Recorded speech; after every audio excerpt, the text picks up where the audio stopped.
పైగా క్రెయిన్ పైన ఉండేసరికి ఆయన అరుపులు అందరికీ వినపడుతున్నాయి. అలాగనే కామ్ అయిపోయాను. పక్కన పెట్టి ఒక్క మాట మాత్రం నా మైండ్లో ఉండిపోయింది. అయితే మీరు సూపర్ స్టార్ అనుకుంటారా అని. ఎస్, అయి చూపిస్తా.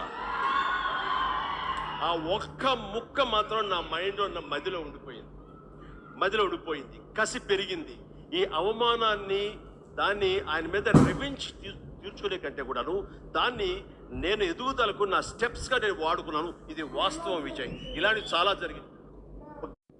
పైగా క్రెయిన్ పైన ఉండేసరికి ఆయన అరుపులు అందరికీ వినపడుతున్నాయి. అలాగనే కామ్ అయిపోయాను. పక్కన పెట్టి ఒక్క మాట మాత్రం నా మైండ్లో ఉండిపోయింది. అయితే మీరు సూపర్ స్టార్ అనుకుంటారా అని. ఎస్, అయి చూపిస్తా.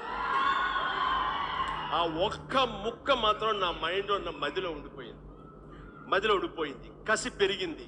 ఈ అవమానాన్ని దాన్ని ఆయన మీద రివెంజ్ తీర్చుకునే కంటే కూడాను దాన్ని నేను ఎదుగుదలకు నా స్టెప్స్గా నేను వాడుకున్నాను. ఇది వాస్తవం విజయ్. ఇలాంటివి చాలా జరిగింది.